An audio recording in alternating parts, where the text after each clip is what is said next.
আসসালামু আলাইকুম প্রিয় খামারি কৃষক ভাই বোনেরা, দেশ ও দেশের বাইরে থেকে যে যেখান থেকে বসে আমাদের এই প্রতিবেদনটি দেখতেছেন, আপনাদের সকলের দীর্ঘ এবং সুস্বাস্থ্য কামনা করে শুরু করছি আমাদের আজকের প্রতিবেদন। দর্শক বন্ধুরা, আমি আজকে অবস্থান করছি ময়মনসিংহ সদরের কালিকাপুর গ্রামের মতিন মুন্সি মিয়ার বাড়িতে। এখানের একজন তরুণ উদ্যোক্তা মোহাম্মদ মেহেদি ভাই অনেক সুন্দরভাবে একটি তিতির পাখির খামার গড়ে তুলেছেন। তিতির পাখি মূলত এটা একটা চাইনিজ পাখি, সবাই অনেকে এটাকে চায়না মুরগিও বলে থাকে। তো আমরা সেই তিতির পাখিটা দেখার জন্য আসছি। তো তিতির পাখি লালন পালন করে তিনি কতটা লাভবান আছে, আর আপনারা কিভাবে তিতির পাখি লালন পালন করবেন, আর তিতির পাখিটা কিভাবে বাংলাদেশে বাণিজ্যিক করা যায় সেই সম্পর্কে আমরা মেহেদি ভাইয়ের কাছ থেকে জানার চেষ্টা করবো, পাশাপাশি আপনাকে জানানোর চেষ্টা করব। তাহলে চলেন আমরা মেহেদি ভাইয়ের সাথে কথা বলে তার তিতির পাখি লালন পালন সম্পর্কে বিস্তারিত জানি। বিস্তারিত জানানোর জন্য পুরো সময় জুড়ে থাকবো আমি রিয়াজ আহমেদ তোফাজ্জল, আর আমার সাথে থাকবেন এই খামারের মালিক। তো চলেন আমরা খামার সম্পর্কে বিস্তারিত জানি। Subhanallah, glory be to Allah. Subhanallah, glory be to Allah. Subhanallah, Subhanallah. Subhanallah, Subhanallah, Subhanallah, glory be to Allah. Subhanallah, glory be to Allah. Subhanallah, glory be to Allah. Subhanallah, Subhanallah, Subhanallah, Subhanallah, Subhanallah, glory be to Allah. আসসালামু আলাইকুম। ওয়ালাইকুম আসসালাম। কেমন আছেন ভাই? ভাই আলহামদুলিল্লাহ, আপনি কেমন আছেন? এই তো আলহামদুলিল্লাহ ভালো। আপনার খামার দেখে আরো ভালো লাগতেছে। তো খামারের শুরুটা কিভাবে? আমাদের শুরুটা তো সেই অনেক আগে, আজ থেকে প্রায় আড়াই বছর আগে। জি, করোনার প্রথম দিয়ে শুরু 2019-এ। আচ্ছা, আপনার খামারে তো অনেকগুলো জাত রয়েছে, কোনটা দিয়ে প্রথম শুরু? আমার আসলে প্রথম আমি তিতি দিয়ে শুরু করেছিলাম। তিতির দিয়ে শুরু করছি। তিতি আমার, আমি বলি যে লাকি ম্যান আমি। আচ্ছা, কতগুলো তিতির দিয়ে শুরু করছেন? আমি তিতি শুরু করছিলাম ওই প্রথম অবস্থায় দিলাম 70টা তিতি দিয়ে শুরু করছিলাম। কোন বয়সের তিতির গুলো ছিল? সব 1 মাস বয়সের তিতির ছিল, 1 মাসে বাচ্চা নিয়েছিলাম। পরে আবার পরবর্তীতে 1 মাস পালার পরে আরো 250 তিতির আনছিলাম। মোট 300 তিতির আমার মানে স্টার্টিং পয়েন্ট বলা যায়। স্টার্টিং 70, 1 মাস পরে আরো 200-250 আনছিলাম। এর মধ্যে পেশায় কি কাজ করা হয়? আমি পেশায় একজন আর্মি ছিলাম, রিটায়ার পার্সন মানুষ। এখন পরে দলিল লেখকের কাজ করতাম। কাজ করতেন প্রথম সেনাবাহিনীর কাজ, সেনাবাহিনী রিটায়ার রিটায়ার পরে দলিল লেখক, পাশাপাশি তিতির পাখি লালন পালন করতেছেন। আচ্ছা, এখন আপনার এখানে কতগুলো তিতির পাখি আছে? আমার এখানে বর্তমানে প্রায় 350 শুধু মহিলা, 350 শুধু মহিলা, আর 60টা 75টা ই আছে। 75টা থেকে মানে মেল আর ফিমেল থেকে 300। 300। বাচ্চা বড় সব মিলে কত হাজার আছে এখন? এখন বাচ্চা বড় বলতে আসলে বাচ্চা আমার তো এখন আমি রেগুলার এখন আমি 160 থেকে 170-80টা ডিম পাচ্ছি। ডিম পাচ্ছে? জি, এটা ইনশাল্লাহ যদি আমার আছে প্রতি মাসে 4000-4500 বাচ্চা আমার উৎপাদন হচ্ছে এখন। প্রতি মাসে 4000-4500 বাচ্চা এখন উৎপাদন হচ্ছে। জি, ইনশাল্লাহ। এই যে তিতির পাখি কিন্তু মানে মোটামুটি ভালো শব্দ করে, এতে করে কোনো সমস্যা হয় কিনা? আসলে তিতিরের শব্দ তো যে কোনো জিনিস একটা মানে ক্রিয়া প্রতিক্রিয়া থাকে, সেম তিতিরের একটা মানে এরকম একটা প্রাণী, কিন্তু ভালো প্রাণী, শুধু তার সমস্যা একটাই তো মানে চিল্লায় বেশি। আচ্ছা, কতদিন মানে আগে থেকে খামারটা শুরু? ওই যে আজ থেকে প্রায় 2019 প্রায় 19-এর মাঝামাঝি সময় আমি শুরু করেছিলাম। প্রায় 3 বছর। প্রায় 3 বছর। আচ্ছা আচ্ছা, তো বাংলাদেশে তো আরো অনেক কিছুই ছিল, তো তিতির দিয়ে শুরু করার কারণটা কি ছিল? তিতির যে কারণ ছিল, আসলেও আমি যখন ছোট ছিলাম তখন ছোট সময় তিতি দেখছিলাম। আমার বাবা যেখানে চাকরি করতেন সেখানে ম্যানেজার সাহেবের একটা তিতির ছিল, ওই তিতিরটা দেখতাম। এরপর আর কখনো তিতির দেখিনি আমার মতো। আমি যখন বড় হলাম, চাকরিতে চলে গেলাম, রিটায়ার করলাম, আবার এই অন্য পেশায় যোগদান করলাম, তখনও কখনো মানে কারো কাছে সতর্কতা চিঠিটা আমার চোখে পড়ে নাই। পরে আমার যে এখানে কলিগ ছিল সে বললো যে আমাদের এলাকায় তিতিরের বাচ্চা পাওয়া যায়। ওই যে ছোটবেলার দুর্বলতা এখানে বেশি কাজ করছে আর কি। সেখান থেকে মানে তিতিরের প্রথমটা শুরু আমার। আচ্ছা আচ্ছা। তো এই যে তিতির পাখি লালন পালন করতেছেন কিরকম লাগে আপনার কাছে? আসলে পাখি না, শুধু যে কোনো প্রাণী যদি আপনাকে ভালোবাসেন ও আপনাকে ভালো জিনিস দেবে। কারণ আমরা মানুষ অনেক সময় বেইমানি করি, কিন্তু পশু পাখি যদি আপনাকে ভালোবাসেন ও আপনার সাথে কখনো বেইমানি নেবে না। যার প্রমাণ আমার তিতির। আচ্ছা আচ্ছা তিতির আমাকে মানে 3 বছরে অনেক ভালো কিছু দিয়েছে। আচ্ছা। এগুলো যত্নগুলো কিভাবে নিচ্ছেন? তিতির যত্ন বলতে আসলে তিতিরের রোগ প্রতিরোধ ক্ষমতা খুবই ভালো। আমার দেখা যে কয়টা প্রাণী আমি পালি এর মধ্যে তিতির দা বেস্ট। আচ্ছা আচ্ছা মানে রোগ প্রতিরোধ ক্ষমতার দিক দিয়ে খুবই বেশ।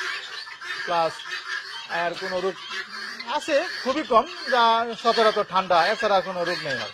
আচ্ছা। না, আপনি এদের খাবার দাবার যে পরিচর্যাগুলো করতেছেন কিভাবে করে থাকেন? এটা সকাল বিকাল করে থাকি আমি। সকালে এখানে 2 থেকে 2.5 ঘন্টা শ্রম দিই, আবার বিকালে 2 থেকে 2.5 ঘন্টা শ্রম দিই। একাই দেখাশোনা করেন? একা প্লাস আমার একটা মহিলা আছে, ও পানিটা দেয়, আর বাকি লোক আমি একাই দেখাশোনা করি। ডিমে আসতে কতদিন সময় লাগে? ডিম আসতে আসলে শীতের ডিমের যে সিজনটা, এটা আসলে সিজনাল একটা মুরগি, কিন্তু এটা গরম সিজনে বেশি ডিম দেয়। শীতকালে দেয় হঠাৎ একটা দুটা, ওটা দেওয়ার মধ্যে পড়ে না, আমি ধরি না ওটাকে। যদি একটা মুরগি আপনি অ্যাডাল হয়ে গেল শীতের শুরুতে, সেক্ষেত্রে ডিম আসবে না, তখন না আসবে না। তখন বলবেন যে কি ভাই আমার মুরগিটা তো 5 মাস বয়স হয়ে গেছে, ডিম আসে না কেন? তার শীতের শুরু যদি অ্যাডাল্ট আসে গরমের শুরুতে হয়, সে 4.5 মাস 5 মাসে ডিম চলে আসবে অবশ্যই। আর যদি মানে অ্যাডাল্টটা গরমে শুরুতে হলে চলে যে কোনো সময়, হ্যাঁ 4.5 মাস 5 মাস হলে অবশ্যই সে ডিম চলে আসবে। আচ্ছা, আর শীতে তেমন ডিম পারে না, শীতে তার ডিম খুবই কম। আচ্ছা। তো কতদিন সময় মানে এমনিতে সাধারণত 4.5 মাস 5.5 মাস এরকম সময় লাগে, যদি শীতকাল হয় তাহলে একটু ভিন্ন হ্যাঁ, ব্যাপার, ভিন্ন ব্যাপার, হিসাবটা তখন অন্যরকম হয়ে যাবে। হিসাবটা তখন অন্যরকম হয়ে যায়। তিতির একটা না কত পিস ডিম দিয়ে থাকে? তিতির আসলে এক পিস না, এক সিজনে, এক গরমকালে ওরা 130 থেকে 150টা ডিম দিয়ে থাকে। 130 থেকে 150। 50টা ডিম দিয়ে থাকে এক গরম সিজনে, আচ্ছা। এক সিজনে। আর তিতির কি নিজে নিজে বাচ্চা ফোটায়? না, তিতির কখনো ইয়েতে বসে না, কুচে বসে না? কুচে বসে না। আর বাচ্চা ফোটাতে গেলে দেশি মুরগি অথবা আপনি নিজে ইনকিউবেটরে ফোটাতে হবে। ইনকিউবেটর। আপনার ইনকিউবেটরের ধারণ ক্ষমতা কিরকম? আমার ইনকিউবেটর বর্তমানে 2টা ইনকিউবেটর আমার একটা 3000, একটা 5000, 8000 মুরগি। আচ্ছা। ও, তিতির পাখি লালন পালন করে আপনি এখন কতটা লাভবান? বললামই তো, আজকে আমি 2019-এ শুরু করেছিলাম, সেখান থেকে আজ পর্যন্ত যেহেতু আছি, এবং মাশাআল্লাহ আমার প্রতি সিজনে সব খরচ ভালো, আমাকে একটা প্রফিট আমি পাই। আচ্ছা আচ্ছা। আনুমানিক প্রতি মাসে কি রকম হয় গড়ে? আনুমানিক 300 মুরগিতে আমি এভারেজে সকল খরচ বাদে 50 থেকে 60,000 টাকা এভারেজে আমার থাকে। 50 থেকে 60,000 টাকা আমার সকল খরচ বাদে থাকে। আচ্ছা। তো এটা বাজারজাতকরণটা কিভাবে করে থাকেন বা বাজারের চাহিদা কিরকম রয়েছে? বাজারের চাহিদা অন্য 10টা মুরগি চেয়ে আমার মনে হয় তিতিরের চাহিদাটা অনেক বেশি ভালো, অনেক বেশি পাবেন। অনেক ভালো। সারা বাংলাদেশের বিভিন্ন প্রান্ত থেকে আমার কাছে এসে বাচ্চা নিয়ে যাচ্ছে মানুষ। এতে বুঝি যে মানুষের চাহিদাটা অনেক ভালো। এটা আচ্ছা।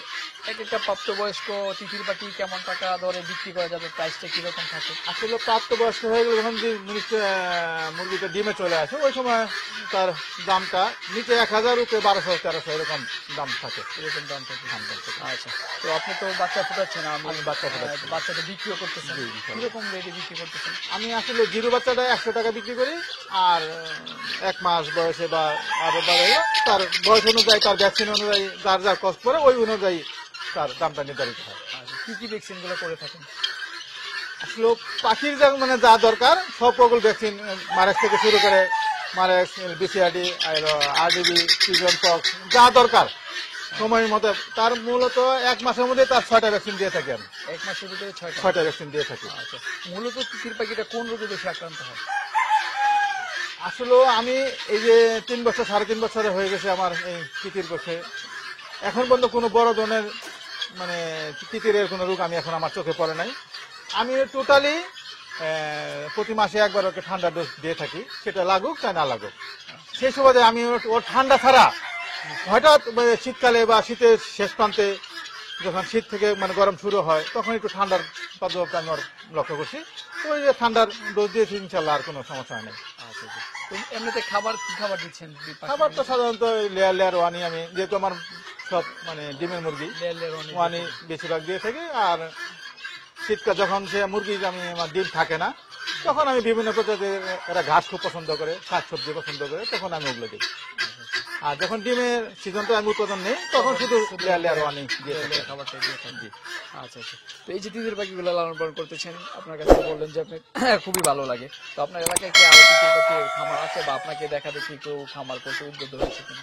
আমার দেখা থেকে অনেকে আমার এলাকায় আসলে আমার যে খামারটা অনেকেই জানে না যে আমার ভিতরে এত সুন্দর একটা খামার আছে, সত্যি কথা যেটা। আর যেহেতু নেটের জগৎ, বাইরের লোক বেশি জানে যে আমার কাছে এত সুন্দর জিনিসগুলো আছে। সেই সুবাদে এলাকার লোকও জানে গেছে, এখন 3 বছর ওরাও এখন অনেক জানে গেছে, অনেকেই নিয়ে শুরু করছে। পাশাপাশি আমার চাচাতো ভাই ও অলরেডি আমার কাছে তিতির নিয়ে শুরু করছে। আচ্ছা, কয়টা কালার আছে আপনার এখানে?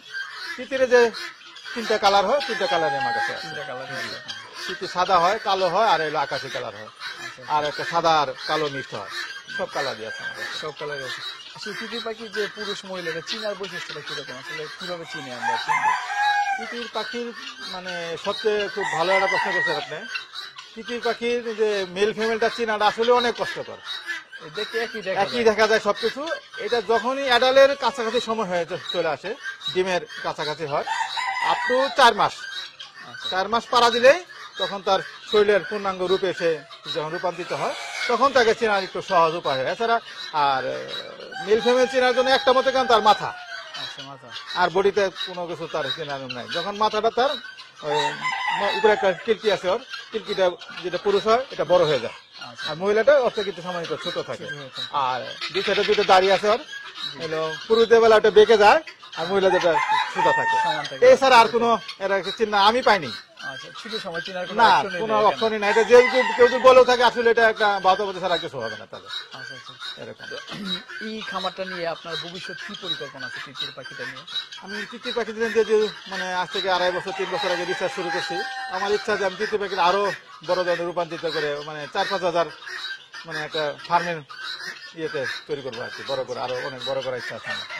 তো আসলে মেয়েদের আরেকটা প্রশ্ন করা বাকি রয়ে গেছে, আসলে তিতির পাখির মাংসের স্বাদটা কিরকম? হ্যাঁ, খুব ভালো একটা প্রশ্ন। আপনার তিতির পাখির যে মাংসটা আসলে নামই আর পাখি। আমরা দেখেন শীতকালে অনেক সময় তিতির পাখি অনেকে গুলি করে মেরে ফেলে, ওই পাখিটা কিন্তু অনেক সুস্বাদু হয়। সেম এই তিতিরও একই, অনেক সুস্বাদু মাংস। আমার জানা মতে যতগুলো মুরগি বলি আমরা খাইছি আমি বা আমরা তিতিরের মাংসটা সম্পূর্ণই ডিফারেন্ট, অনেক সুস্বাদু একটা মাংস।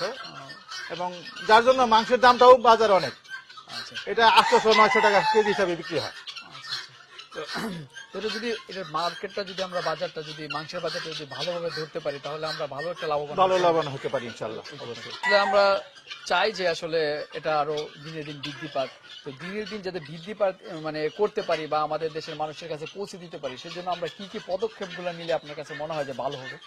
আমার কাছে ভালো জিনিস এটাই যে আমাদের দেশে কিন্তু বাংলাদেশের অনেক মানে প্রাইভেট সেক্টর আছে যারা কৃষিকাজ নিয়ে করতেছে। এদের মাধ্যমে যদি আমরা এই মুরগিগুলো মানুষের দ্বার প্রান্তে পৌঁছে দিতে পারি, তাহলে এটা আরো বেশি আমরা সুফল ভোগ করবো। আচ্ছা, সর্বশেষ আপনার কাছে আমি জানতে চাইবো, আসলে যদি কেউ এই তিতির পাখির খামারটা করতে চায়, তাহলে কতগুলা পাখি দিয়ে খামারটা শুরু করলে তার জন্য ভালো হবে, আর কোন বয়সের পাখিটা দিয়ে শুরু করলে ভালো হবে? আচ্ছা, আসলে মানে যে যদি এই সেক্টরে সে যদি একেবারেই নতুন হয়, তাহলে আমি বলবো 100 থেকে 150 বাচ্চা নিয়ে শুরু করতে পারে। আর অবশ্যই তাকে 1 মাসের বাচ্চা দিয়ে শুরু করাটা উচিত। আচ্ছা কারণ 1 মাসের বাচ্চাদের যে খামারের কাছ থেকে আনবে, সেই খামারে মোটামুটি তাকে অনেকগুলো ভ্যাকসিন দিয়ে থাকবে, তার ভিত্তিটা শক্ত থাকবে।